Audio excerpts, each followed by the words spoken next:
আমি আজকে আপনাদেরকে যে ট্রু প্যারানরমাল স্টোরিটা বলতে যাচ্ছি এটা ঘটেছে ইন্দোনেশিয়াতে। এই ঘটনাটা ঘটেছে 1984 এ।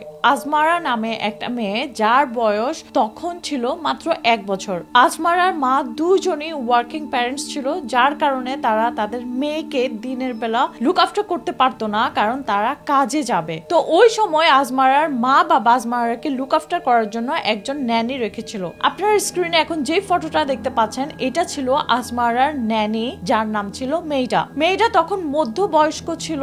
মেয়েটার বিহেভিয়ার একটু অকওয়ার্ড ছিল, কিন্তু আজমারার মা বাবার তখন কোনো উপায় ছিল না, তারা তাড়াতাড়ি একজন ন্যানি রাখতে হয়েছে আজমারাকে লুক আফটার করতে। মেয়েটার মধ্যে যে অ্যাবনর্মাল জিনিস আজমারার মা বাবা নোটিস করেছিল সেটা হচ্ছে সে খুবই কম কথা বলতো, আর যখনই কথা বলতো অনেক আস্তে ধীরে কথা বলতো।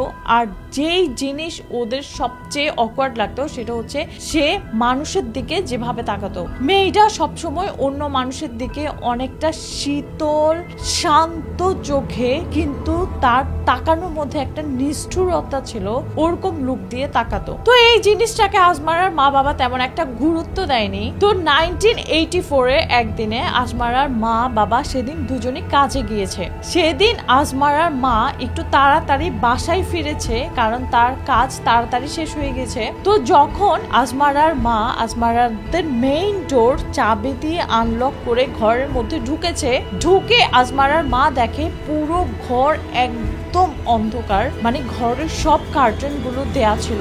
আর আজমারা যেই রুমে থাকে ওই রুম থেকে একটা ভয়ঙ্কর ভয়েস শুনতে পাচ্ছিল আজমারার মা। মনে হচ্ছে কেউ যেন একটা ভয়ঙ্কর ভয়েস দিয়ে গান গাচ্ছে, কিন্তু ওই সময় আজমারার মা আজমারার কোনো সারা শব্দ পাচ্ছিল না। ওনার তখন অনেক ভয় লেগেছিল। উনি তাড়াতাড়ি পাশে যে নেইবার থাকে ওই নেইবারের ঘরে গিয়ে ওই নেইবার মহিলাকে ডেকে এনেছিল। যখন আজমারার মা আর নেইবার আবার আজমারাদের ঘরে ঢুকলো, তখন আজমারা জোরে চিৎকার করে কান্না করছে, ওরা শুনতে পাচ্ছিল। তাড়াতাড়ি আজমারার রুমে গিয়ে ওরা দেখে যে আজমারার ন্যানি আজমারাকে এভাবে জোরে চেপে ধরে আছে কোলের মধ্যে, আর সে মাথা দুলে দুলে চোখ বন্ধ করে ভয়ঙ্কর ভয়েস দিয়ে একটা গান গাচ্ছে। এটা দেখে আজমারার মা নেইবার অনেক ভয় পাচ্ছিল, আর মনে হচ্ছিল ওই মুহূর্তে পজেসড, মনে হচ্ছে যেন কিছু একটা তার উপর ভর করেছে।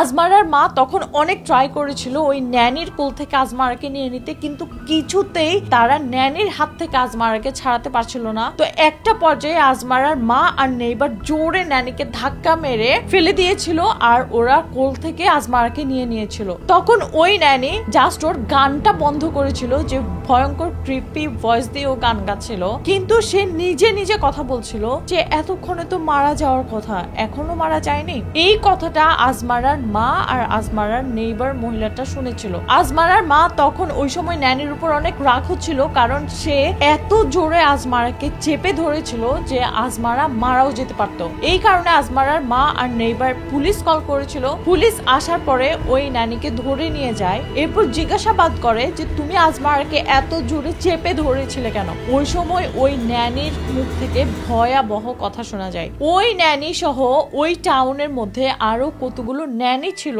যারা আসলে প্রকৃতপক্ষে ন্যানি না, ওরা অন্য মানুষের বাসায় ন্যানি সেজে যেত, আর যত ছোট ছেলে মেয়ে আছে ওরা ওদেরকে চেপে ধরে অথবা অন্য কোনো ভাবে মেরে ফেলতো, তবে এমন ভাবে মারতো যে মানুষ মনে করতো কোনো একটা অ্যাক্সিডেন্টে ওই ছেলে মেয়েগুলো মারা গিয়েছে। আর ওরা ওই ছোট ছেলে মেয়েগুলোকে মারতো শয়তানের নামে উৎসর্গ করতে। তখন আজমারার ন্যানি আজমারাকে নিয়ে যেটা করছিল সেটা হচ্ছে ওই গান গেয়ে গেয়ে সে শয়তানের নামে আজমারাকে উৎসর্গ করছিল।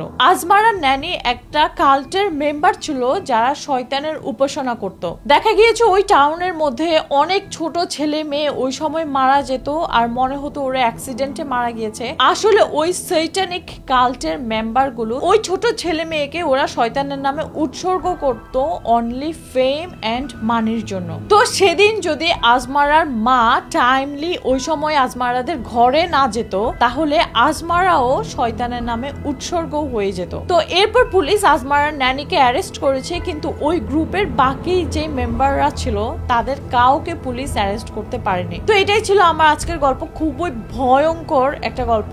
অনেক ওয়ার্কিং প্যারেন্টস আছে তাদের ছেলে মেয়েকে লুক আফটার করার জন্য ন্যানি অথবা ডে কেয়ারের মধ্যে দেয়, কিন্তু অবশ্যই এটা খেয়াল রাখতে হবে আপনারা যেই ন্যানির কাছে ছেলে মেয়েকে লুক আফটার করতে দিচ্ছেন অথবা যে ডে কেয়ারে দিচ্ছেন ভালো করে খোঁজ খবর নিয়ে তারপর দেবেন। তো আমার গল্পটা ভালো লাগলে অন্য মানুষকে সাবধান করতে হলে অবশ্যই শেয়ার করবেন। আমার পেজে নতুন হলে পেজটা লাইক এন্ড ফলো করবেন। আপনারা আমাকে ইউটিউব, ইনস্টাগ্রাম এন্ড টিকটকে পেয়ে যাবেন শবনম ব্লগস নামে সার্চ করে।